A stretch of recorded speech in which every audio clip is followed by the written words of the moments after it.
Thank you very much, everyone, and welcome back to the next session titled Rewarding, Compensating, or Rehabilitating Whistleblowers. We're having a very interesting panel that I'm going to be introducing as they speak.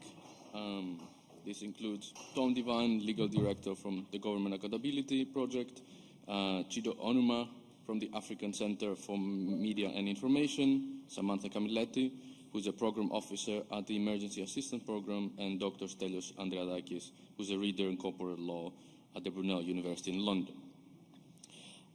I have to say that this is not, of course, my program of expertise. I'm a labor economist, so I was thinking of how to introduce this panel. And despite being an economist, the first idea that I thought about was, what is the issue with rewarding only the financial aspects of whistleblowing? Can this cover all the different types of whistleblowing? And what types are the whistleblowers? Some of them don't need financial incentives, but might need support or might need rehabilitation after the whistleblowing has occurred. So I will leave the experts in the panel to lead this discussion, and then we can move with any further questions or comments as we go.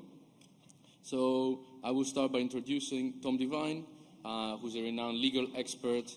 He is the legal director of Government Accountability Project since 1979 and has helped above 7,000 whistleblowers around the world, and also to set up the legal systems, not only in the US, but also abroad, including the EU. So I will leave the floor to you, and thank you very much for being with us. Thanks for inviting me. It's an honor to participate today. And I may have a little bit different perspective on the rewards program than some of the other panelists this morning. But I want to start out by giving credit to an initiative which has significantly increased the profile of whistleblowing, and say that probably the most significant positive from the rewards programs in the United States is that whistleblowers deserve the money. The remedies and anti-retaliation laws at best get people back to even financially, and that doesn't really compensate for all of the indirect effects on their lives and their future in their professions. So the traditional anti-retaliation remedies really are not adequate. And there's no question that people who are making such a significant contribution to society and who may be making a significant contribution to the organization where they formerly work or where they do work deserve the compensation. I also think that the rewards program deserves credit for getting a significant increase in evidence to the Securities and Exchange Commission, the Commodity Future Trading Corporation and Commission, and the Internal Revenue Service in the United States, the three agencies that have the most active reward programs. Those are all very positive aspects about the rewards programs that have happened in the United States. So why haven't they increased globally at a much more significant pace than they have? And why has there been objections to rewards programs? For example, the United Nations Commission Against Corruption chose not to include rewards programs in its mandate for global best practices in whistleblower protection last December. Well, there's a few reasons. The first is that the rewards programs have increased retaliation against whistleblowers. And really the first priority for our movement has to be making it safe to engage in freedom of speech, so that it's not an act of professional suicide to do the right thing and to contribute evidence that may be significant, not welcome, but significant evidence for the benefits of where you're working even, let alone for law enforcement. that's the goal of our movement, is to reduce retaliation. And the problem with rewards programs is they've increased paranoia and defensiveness by employers, so that when whistleblowers come in to share evidence that's completely independent of a rewards program or getting a bounty or anything else, they're viewed as suspects. Suspects who are liable to turn on the company and betray the organization in order to get a payoff. And that's the motivation then for preemptive strikes, for more retaliation against people who really were just trying to do the right thing. 96% of corporate whistleblowers don't break ranks. They're blowing the whistle internally within their organization on what they believe is a defense of the organization. But with the rewards programs, their employers oftentimes are thinking, well, they're just doing that because they'll get a higher reward if they check in with us first, which was something that was demanded by industry, that people have to check in with their employer first in order to get the maximum reward. And that means the whistleblowers are identifying themselves as potential threats, and with highly defensive employers, that's led to an increase in retaliation. Not a huge increase, but 2 to 3% a year higher rates of retaliation against corporate whistleblowers than before the bounty programs. And that, frankly, involves tens of thousands of whistleblowers facing retaliation that our movement has been committed to preventing. The second problem that I have with reward programs is that they've given dishonest corporations and industries which are engaged in questionable practices an opportunity to basically to smear, to trash whistleblowers. Our movement has spent decades developing, trying to change the stereotype of whistleblowers from people who are kind of crazy or people who are betraying their colleagues, betraying their friends and people that they work with, kind of like, Benedict Arnold's in the United States, people who are traitors to their communities. We've spent decades changing that to people who are profiles in courage, who are risking their entire professional lives in order to defend their organization or the public against those who are cheating. And we've been successful, largely. In the United States, for example, the most recent surveys were that 86% wanted stronger rights for whistleblowers. They've become popular heroes in our media, in our culture. But with the rewards programs, companies are engaged in active public relations campaigns to say that these whistleblowers are like Judas. They're whispering in the government's ear in order to get paid off to betray their colleagues. And this has been particularly hit a particular chord, not just in the United States, but in Eastern European countries or other nations where there were dictatorships that did engage in those practices, offering people bribes to turn in their neighbors or their colleagues at work. And it's threatening the public solidarity, which is every bit as important as official legal rights. Really, the third strike for me with bounty programs have been what a tiny token percentage of people actually receive the rewards. It's almost like winning the lottery. And I just have trouble being too enthusiastic about an initiative that actually helps very few whistleblowers and increases retaliation across the board and undercuts public solidarity for our movement. I say that all of this with a significant degree of hesitation and regret, because whistleblowers do deserve to get compensated a lot more than the anti-retaliation laws provide. And that leads me to two suggestions that I think are alternatives to rewards programs.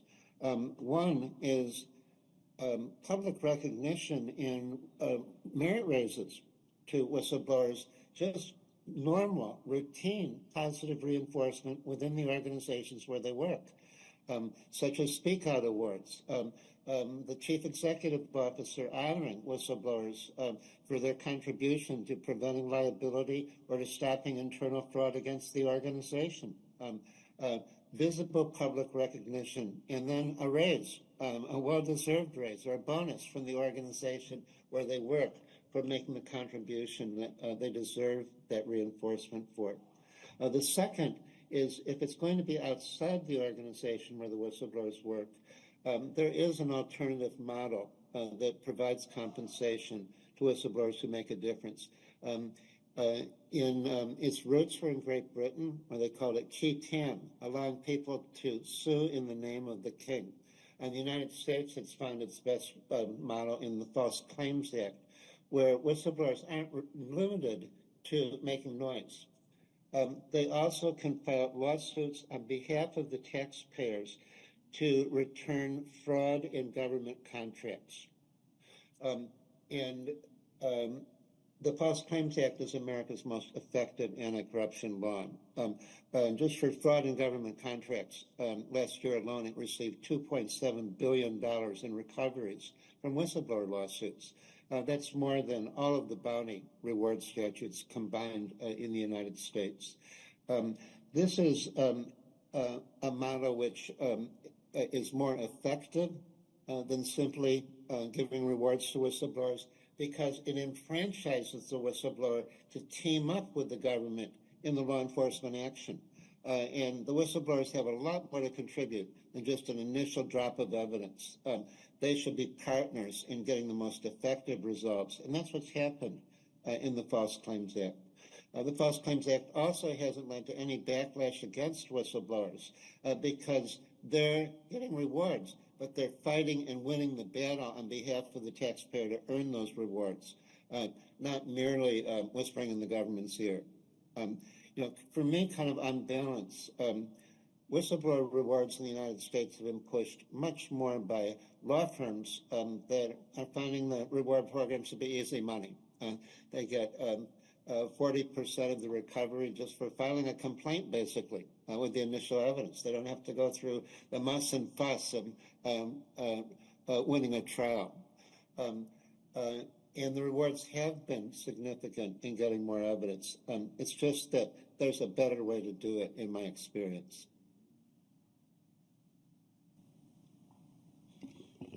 Thank you very much for your analysis. Then I will just, because we have a couple more minutes, I would just like to ask you to give some more info on one of your points where you stress, which is public recognition. It seemed from what you said that this can act as some form of defense towards the whistleblowers. So what can this be done? What more can be done from the state's perspective?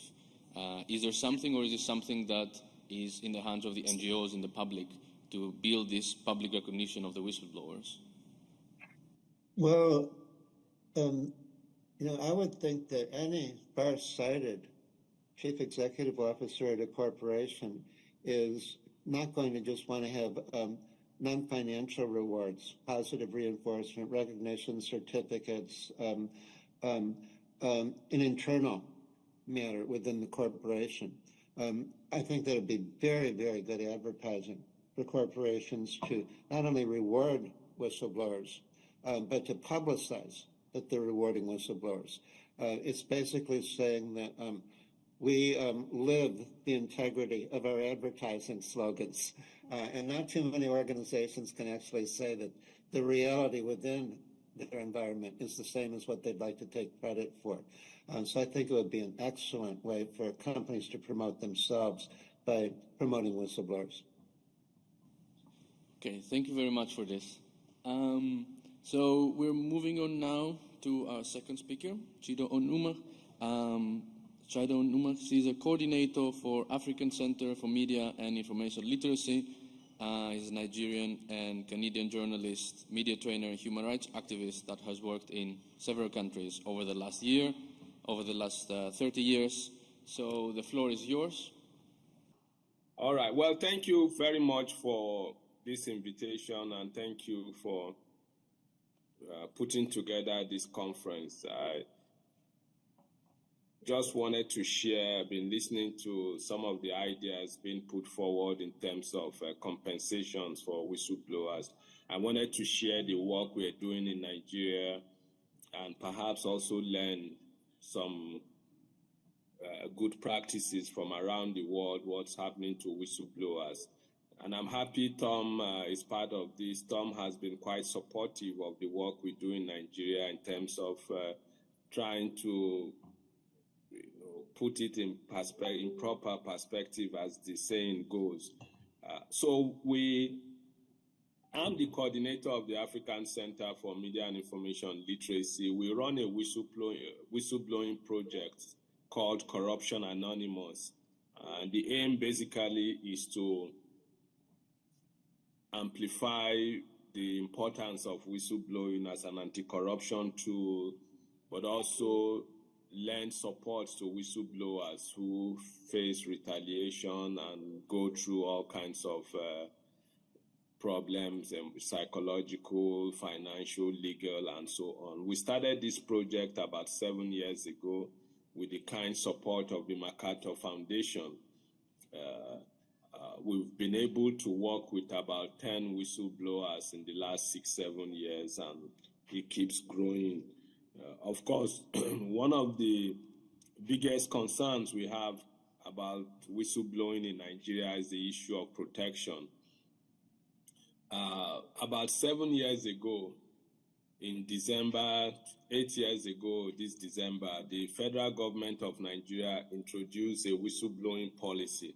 So we don't have a whistleblowing law in Nigeria. What we have is a policy. The policy speaks to the importance of whistleblowing as an anti-corruption tool, but it also speaks to offering protection for whistleblowers. But even with that, we see that law enforcement agencies or citizens. So 5 years ago, we did a national survey asking Nigerians what their most important concern was in terms of blowing the whistle. And their response was the lack of a whistleblower law to offer protection for whistleblowers. And we've been pushing, since then, we've been pushing the campaign to have a whistleblowing law in Nigeria. So in terms of the topic for discussion today, which is the question of compensation for whistleblowers, there are a lot of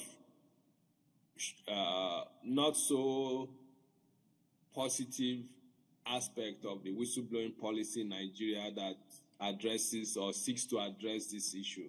So what we have in terms of compensation in the whistleblowing policy in Nigeria, it says that if a citizen blows the whistle and it leads to recovery of fund for the government of Nigeria, that person is entitled to a certain percentage of the recovered amount. So let's say, and I'll use the Nigerian currency, the Naira, as example, or perhaps I could use the US dollar too. So let's say you blow the whistle and you recover $1 billion, for example, you are entitled to a certain percentage of that recovery. There are a lot of issues with this. So if you blow a whistle and the government doesn't recover money, you are not likely to get anything. And if you blow a whistle, the government says they already have the information about the whistle you blew. They are not likely to give you anything. If you blow the whistle, so the higher the money, the lower the percentage. So if you blow the whistle and the government recovers 1 billion naira or $1 billion, they are likely to give you the lower end of the scale, maybe 2%. So the payment is between 2.5%, 2% and 5%. The higher the recovery, the lower the percentage. So if you recover a lower amount, say $100,000 for the government, they can then pay you the upper end of the compensation, which is 5%. Of course, there is a lot wrong with this process. One is that it doesn't address issues with whistleblowers in the private sector. It speaks mostly to whistleblowers in the public sector. The second, of course, is the fact that it talks only about financial gains and contribution to the government of Nigeria. So if, for example, you blow a whistle that helps the government in reining in terrorists, which of course saves the country a lot of headache and saves the country a lot of financial loss, they are not likely to be compensated for that because there is no direct financial gains to the government. We could also take another example, like during the COVID period, there were a number of cases of whistleblowing that helped the government to tackle the malfeasance within the health sector.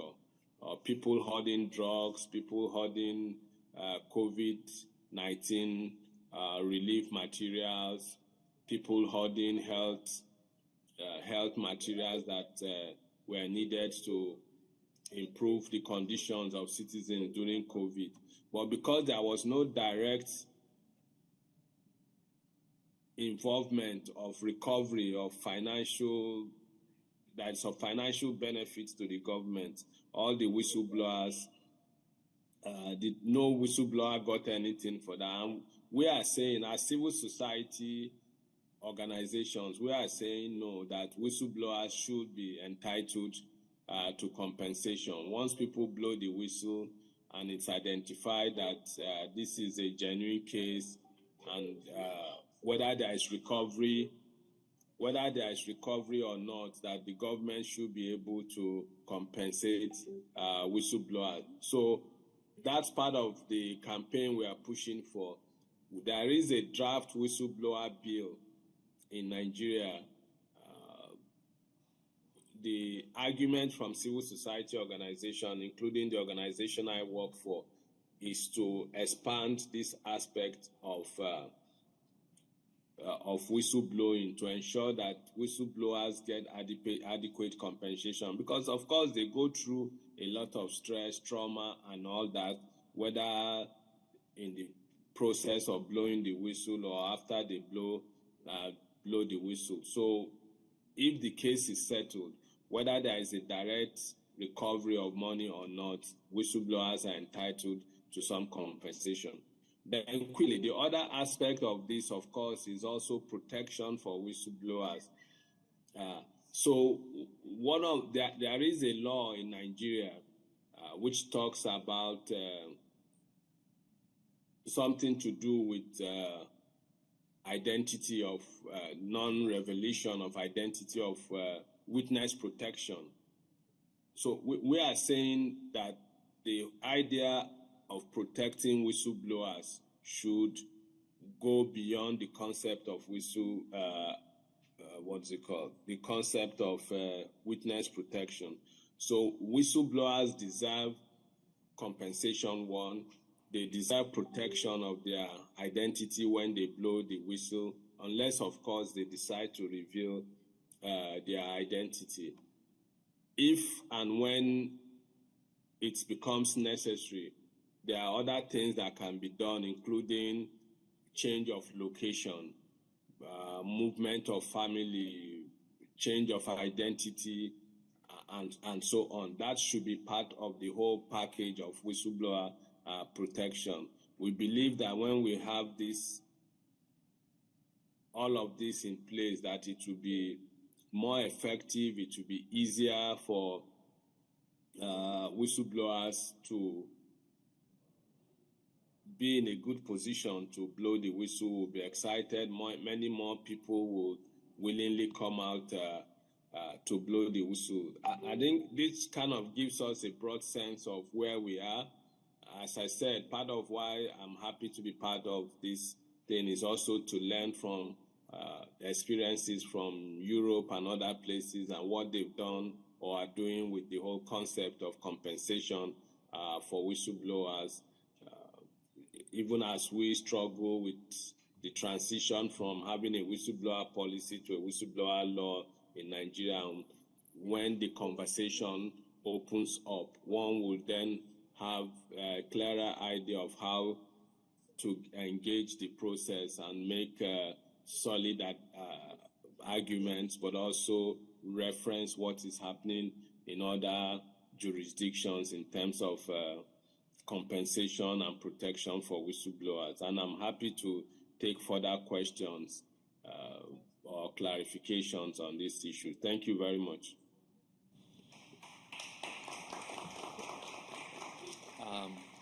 Thank you, Dr. Onumah, for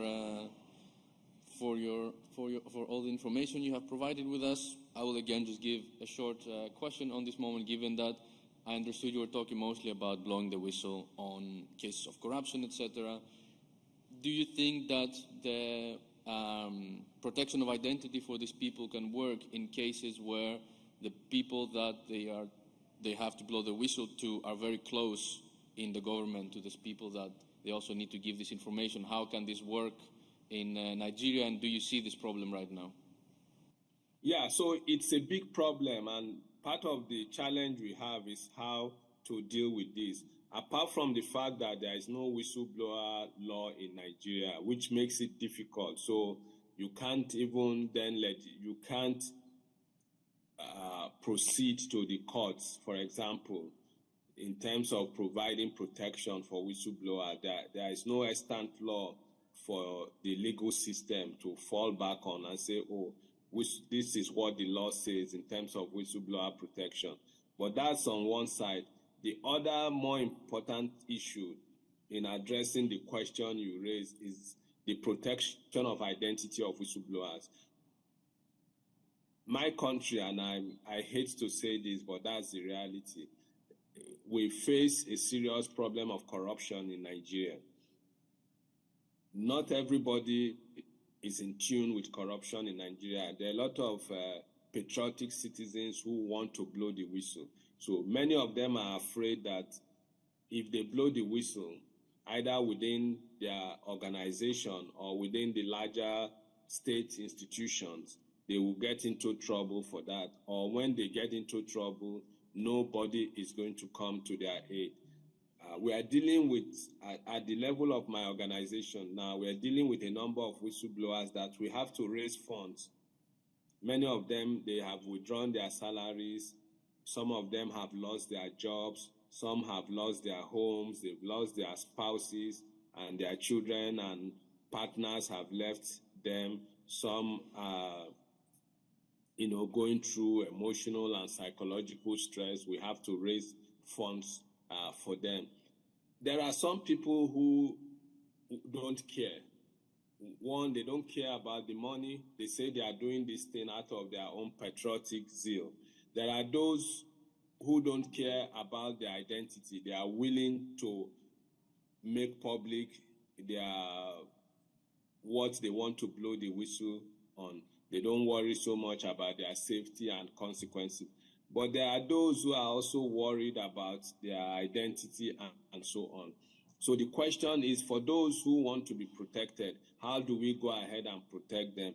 It's a big challenge here because, again, I go back to the question of corruption.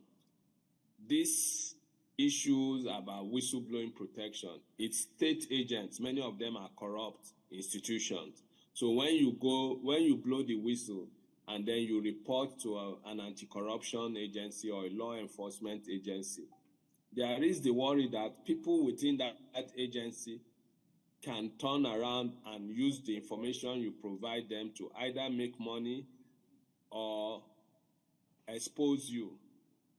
So they can, let's say there is a big government official in one of the ministries, and I blow the whistle against them, and I report a case to one of the anti-corruption agencies, it's possible that people within the anti-corruption agencies will inform the public officer involved to say, oh, we've received a petition from one of your staff or somebody from your organization accusing you of this.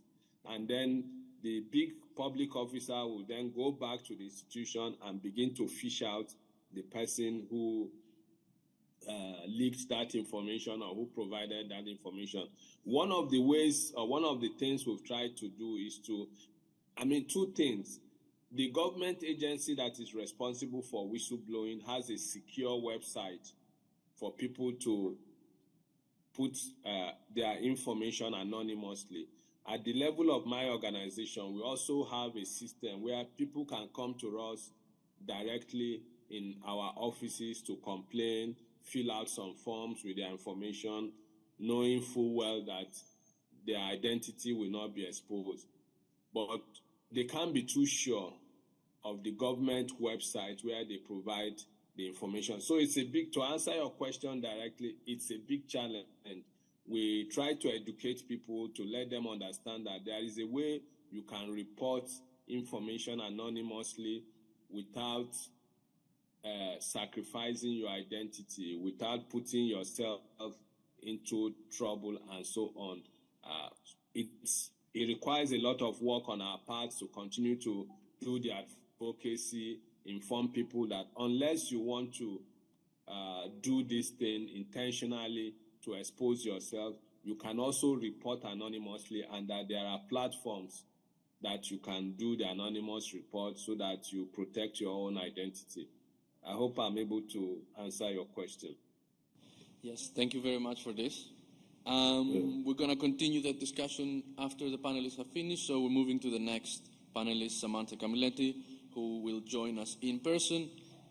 She is a program officer at the Emergency Assistance Program at the Freedom House, which is providing short-term support to activists. Many times I help them survive attacks, continue their work, or even save their lives. So we'd like to hear more from you. Thank you. Hi, good afternoon to everyone in the room, and hi to everyone who's watching on the live stream. As Dr. Tyros kindly already said, my name is Samantha Camilletti, and I'm a program officer at the Emergency Assistance Program at Freedom House. For those of you who don't know, Freedom House is a global human rights and democracy organization based in the United States. I will just note that Freedom House conducts many different types of activities, from advocacy to research to long-term programming in a variety of countries. But for the sake of time, I'll just focus my introduction on the Emergency Assistance Program before offering some reflections on this topic. The Emergency Assistance Program is a global program that provides short-term financial assistance to activists, civil society organizations, those working on LGBTIQ+ and religious issues, and non-traditional advocates, who we define as individuals that don't have a history of human rights work and are therefore largely excluded from a lot of other protection networks out there, but are at risk essentially because they spoke up about injustices that they have witnessed and are at risk because of it. Within the Non-Traditional Advocates Fund, one of the biggest groups we support is, of course, whistleblowers across a variety of sectors. And so finally, I think this explains my relevance to this panel as sort of a tie-in. In my opinion, we are almost a smaller, separate step that the whistleblower might interact with on the way to rehabilitation. You know, we're an emergency assistance program, so we can really only help an individual or group who has experienced attacks or otherwise, let's say, changes in their security landscape, including legal proceedings within the last 3 months of the application. We provide really whatever type of assistance this individual might need to mitigate or prevent further attacks, whether that's relocation support, safe house funding, humanitarian assistance, medical assistance, including psychosocial support, legal assistance, equipment replacement because of an attack or a digital security concern, and a broad range of other types of funding. So our basic goal with all of this is, of course, to save the individual, with a secondary objective of having them return to work in some capacity, which leads into our theory of change that if we can protect them and sort of stabilize their situation for a while, then they will go on to continue to be champions of change in their respective contexts. So again, this is a critically important step, but I think slightly separate from the rehabilitation that other, let's say, rest and respite programs, scholarship programs, and other long-term support programs might be able to provide. And so that was very quick, but thank you for your time, and I'm happy to answer any questions.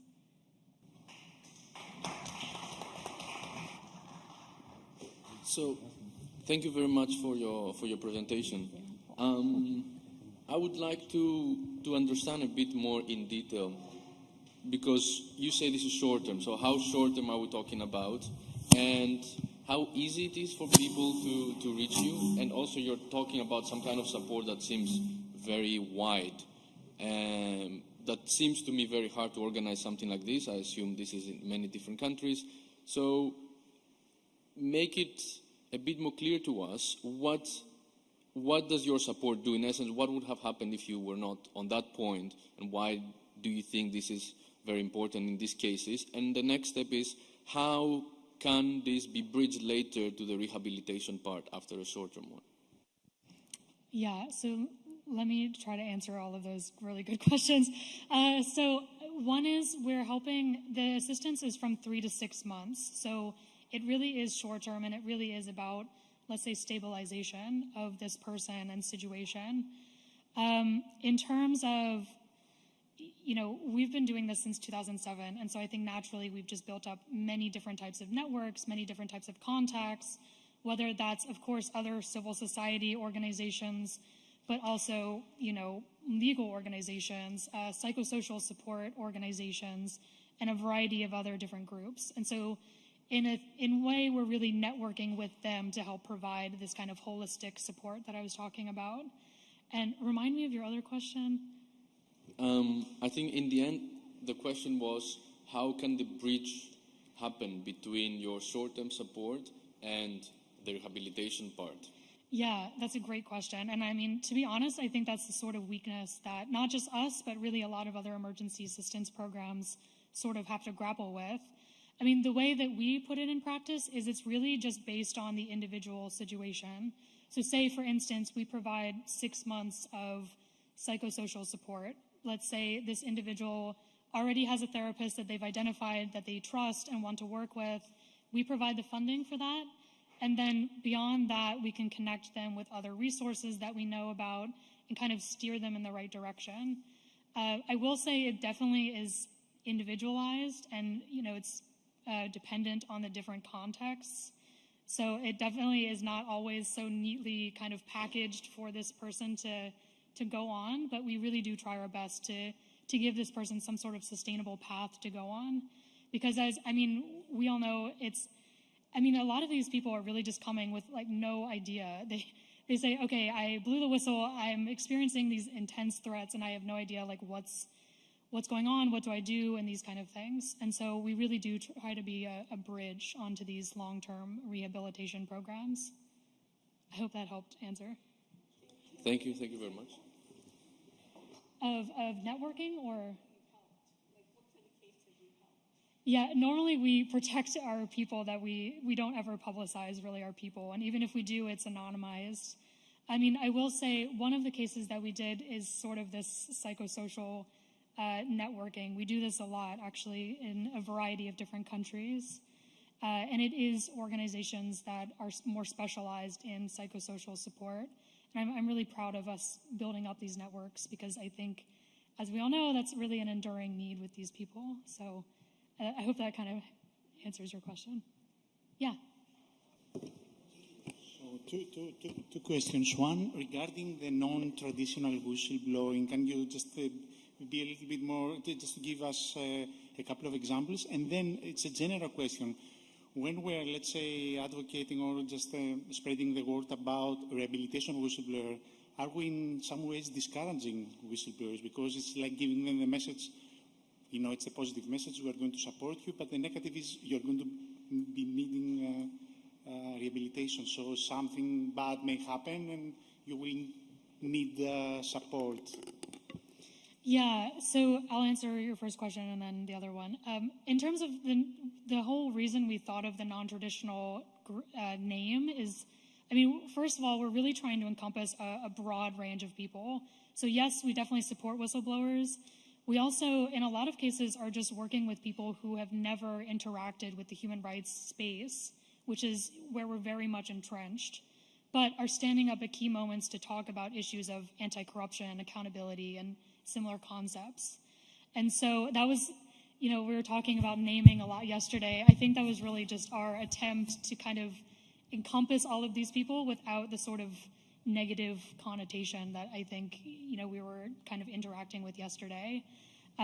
Whether that works or not is a whole other story. But in terms of the types of whistleblowing that, we receive, it really varies. I mean, we've been helping government officials, we've been helping corporate whistleblowers, people in intergovernmental organizations. I'll let you kind of figure that out.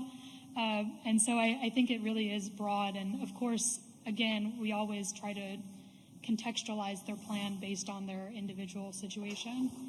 So I hope that kind of helps with that question. Yeah. And the second regarding rehabilitation.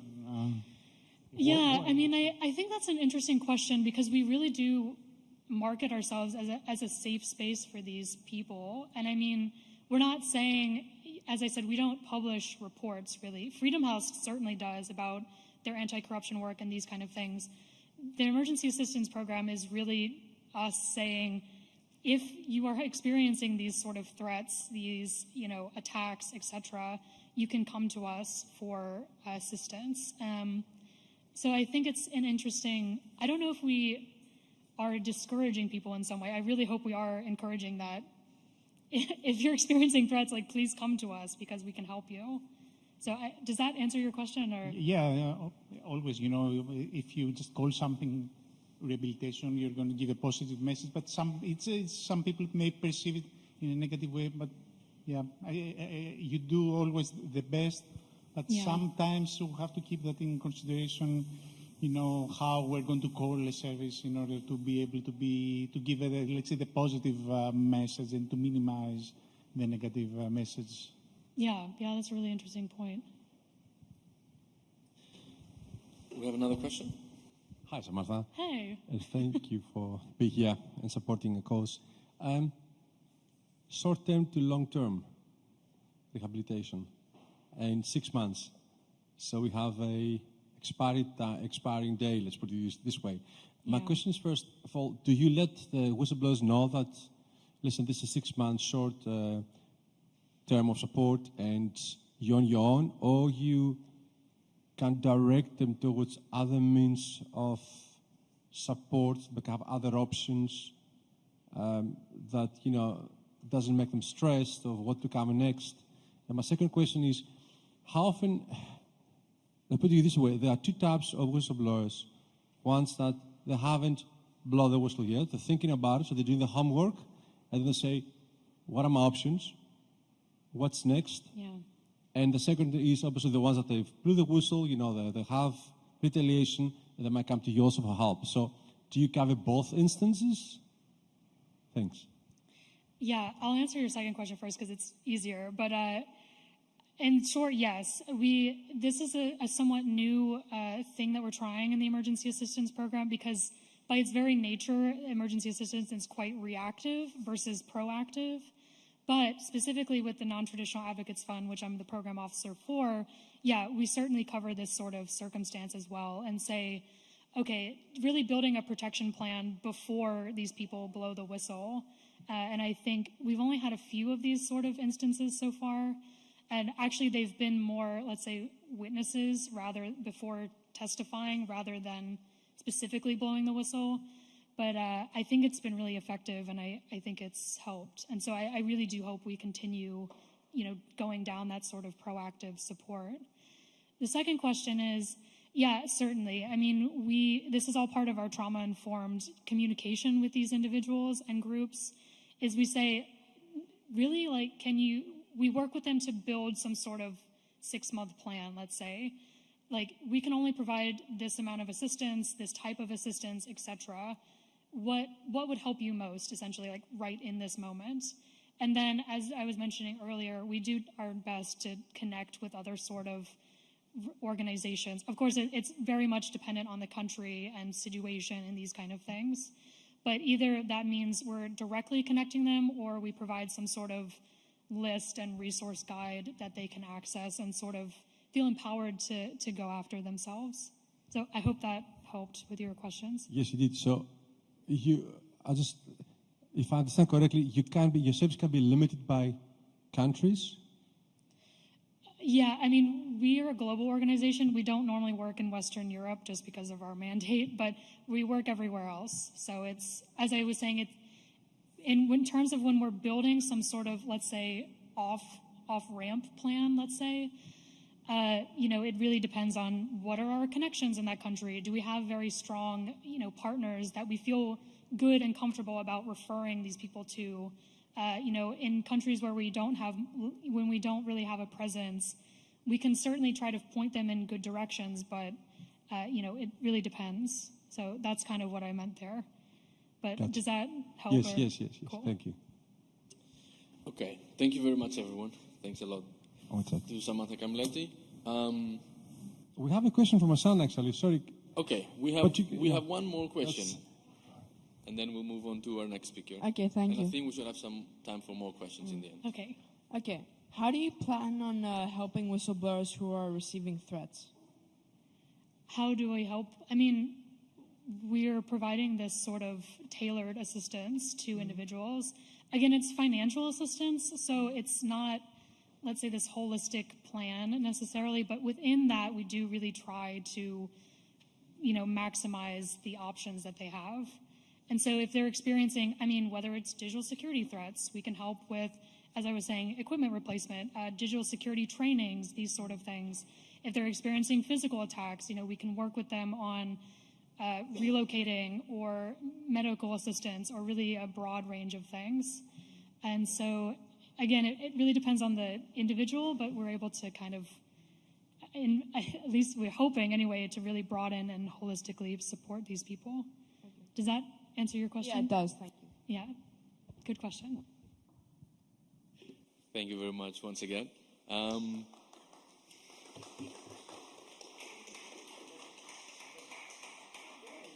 We are now moving on to our last panelist, Dr. Stelios Andreadakis, who is a reader in corporate and financial law at the Brunel University in London, and who has published on a variety of research topics, including the future of human rights in the EU.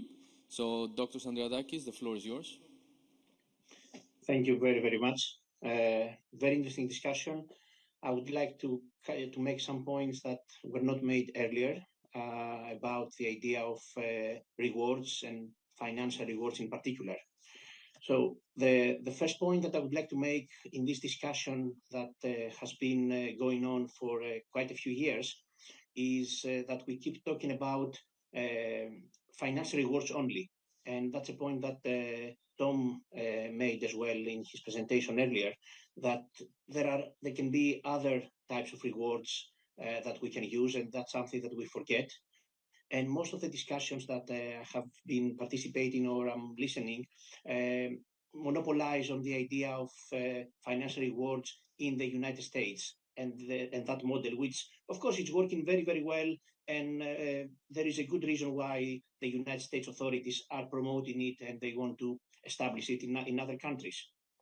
However, there can be other models. And we heard the second presentation from our good colleague Chido in Nigeria, and we saw that there is a policy that the system of rewards is very, very different. For some people it doesn't make sense, but there are different models that we can use for rewarding whistleblowers, not only the financial element, and also not only the US model that is very, very specific and works in the financial market sector. The second point that I would like to make is that, again, we need to take a step back and approach financial rewards not as a system, but as a part of a comprehensive framework. I think it's mistaken, it's wrong to see it and talk about it in isolation, or whether we should or we should not have financial rewards as a country or as a region if we are talking about the European Union. It is a very interesting mechanism, but is working. If it will work as part of a broader framework and as part of policy, legislation, and regulation, exactly like it happens in the United States, although it is quite fragmented, in my opinion. And one example that I would like to give is a country that I'm working during the last years together, which is Chile.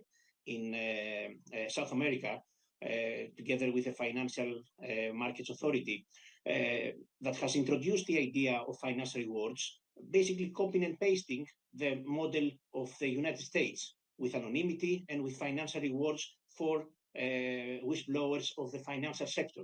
But in this country, there are no anti-retaliation rules. There is not a comprehensive framework for whistleblower protection. So people are very unclear. They are puzzled about the system and they don't know how to utilize it. And then if we add that it's a very small market and there is a very small pool of people who are working in the financial sector, then everybody knows everyone. And it's very hard for someone to blow the whistle without the fear of retaliation and without having any protection from the law. It's very, very difficult, even with anonymity, to decide to utilize the idea of financial rewards.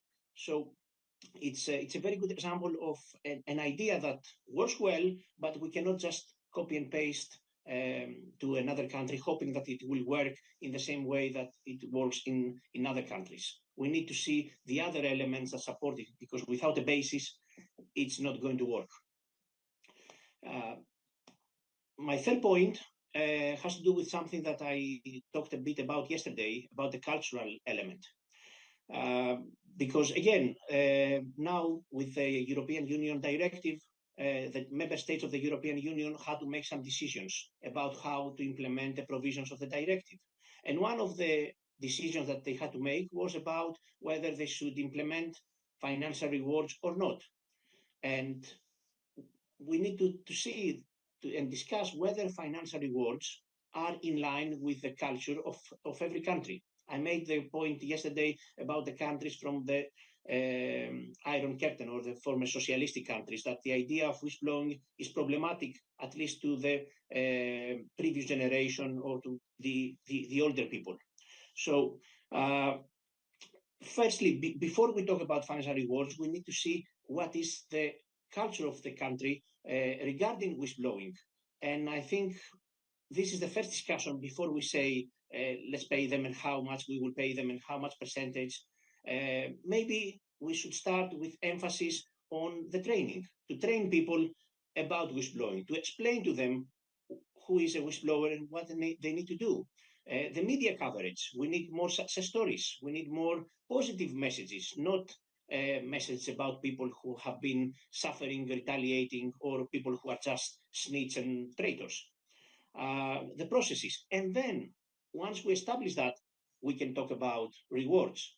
And I think Greece, our country, the country where we conference is now, is a good example. And in my opinion, maybe I'm wrong, and forgive me, but I don't think that we have a culture of blowing the whistle. Not yet. We don't have the idea. So I understand the decision of the parliament, of the government, not to utilize financial incentives and financial rewards yet. But I'm just wondering, what about other type of incentives? What other type of rewards, until we have an environment that is open, where an environment where whistleblowing is acceptable, and the blowing the whistle is the rule, not the exception, like it is now. So it is very important to see how people think about and thinking about it, what they know and what is the precondition towards whistleblowing before we decide about the financial issue and the rewards and whether we should follow the US model or the Nigerian model or any other. And the last point that I would like to make, which I think summarizes the previous one, is whenever we are talking about financial payments to whistleblowers, I think we need to decide whether we are talking about rewards. In reality, are we talking actually about rewards or about compensation for the inconvenience and for the professional suicide, let's say, if I can use this phrase, that they are likely to suffer, or they are going to suffer. Because this is also important for the design of any program of financial rewards, and also for how much money they should take, what percentage they should take. Again, I have seen that in many countries, including Chile, where the money that they are offering are very few, and it's not worth it because it's not actually a reward. Because if it is a reward, it doesn't serve its purpose, and if it's a compensation, it's not enough because these people will become pariahs. They will never get a job, like many stories that we have heard from whistleblowers who are unable to get a similar job, not only in the country, but anywhere around the world. So this will help a lot governments decide what they want to do and how they want to proceed with the idea of financial rewards. As rewards, to reward someone and acknowledge their value and their contribution to transparency and accountability, or it is a compensation because the law doesn't work, or the culture is not open, and we are not ready yet to accept that someone blows the whistle, and the rule is to shoot the messenger rather than listen to the messenger. Thank you very much.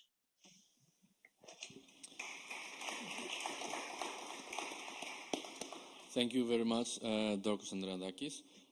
So I will also give a short question here, and I will push a bit more on the Greek examples. On the Greek example, which is true, there's no culture of whistleblowing yet, and also it's not something you hear often, especially positive examples.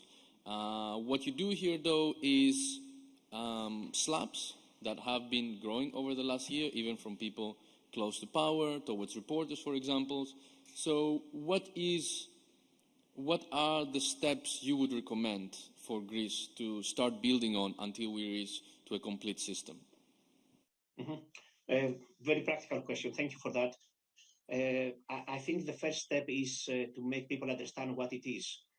And that's something that I experience a lot when I'm going back to Greece, because I live and work in the UK, and I tell them about my research. And when I try to explain them what a whistleblower is, they immediately tell me, the snitches, the rats. And I get crazy because by definition, it has a negative connotation. So no one wants to be a rat.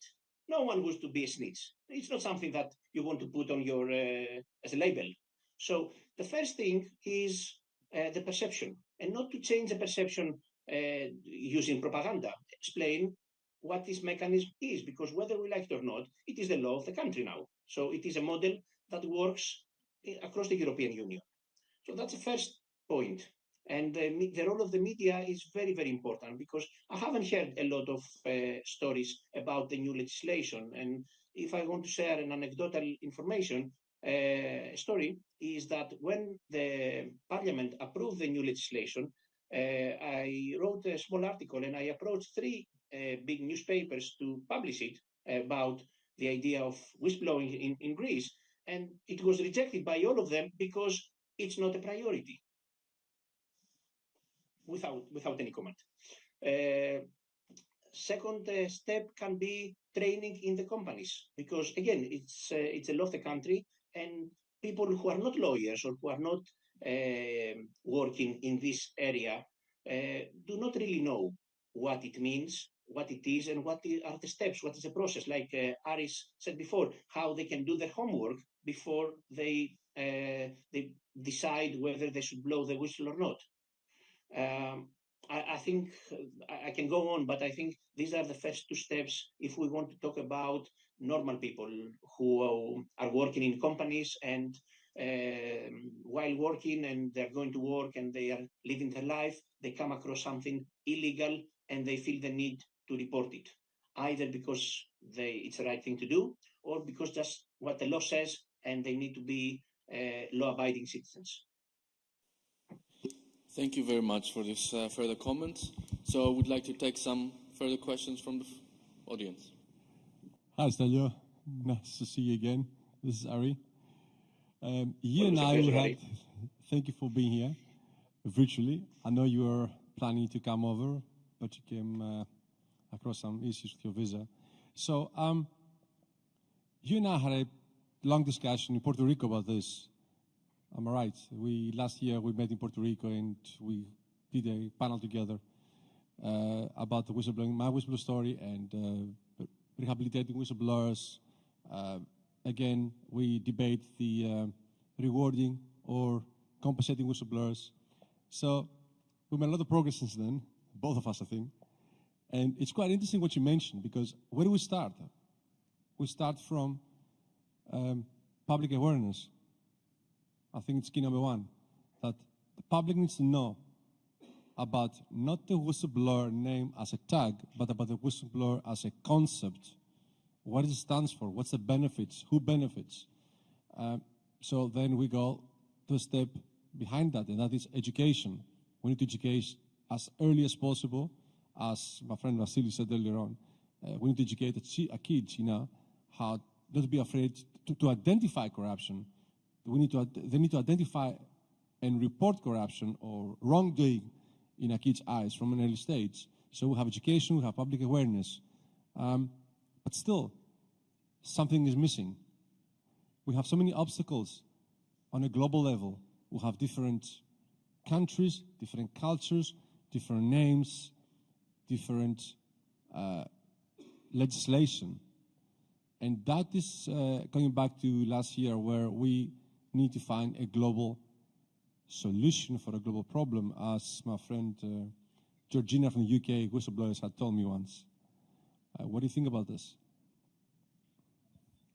I completely agree with the idea of education, and it needs to start from younger ages.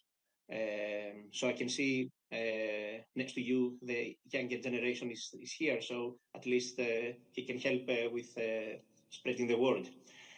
But not in a way that we will all become activists, because I'm a lawyer, I'm not an activist, and I work in the UK, where the idea of financial rewards has been rejected, at least for the financial markets. So we need to explain to people in a simple way what that means and what are the benefits, because I strongly believe that we don't have as a country the culture. And then we can see it at a regional level, the European Union, Europe, and then at a bigger level.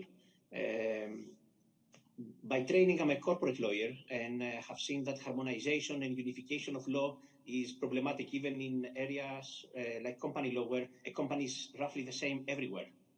So for whistleblowing, it's more difficult when we are talking about human rights, or when we're talking about freedom of expression and concepts that can be interpreted differently even within the same region.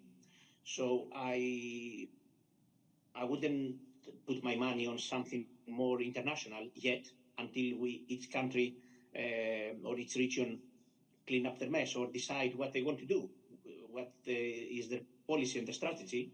But there is no harm in putting it in there to sow the seed and wait until the right circumstances, when the circumstances are right, to blossom. So that's why events like that are important, and exchange of ideas, even if we disagree with each other, or even if we agree that we are not ready yet, we are not there yet. So definitely we have discussed it many times, and I fully support your ideas and the work that you are doing. And I think me with my papers and my talks, and you with your institute and your presentations should continue, and that's how we can continue trying. Thanks for that. Just remember that we need to hear it all sometimes, not by bureaucrats and lawyers, but also from whistleblowers themselves who've been there, done that, and had the T-shirt. Thank you so much for your time. Thank you, Ari. And here it's time to close this session, and so the floor is yours to introduce the next one.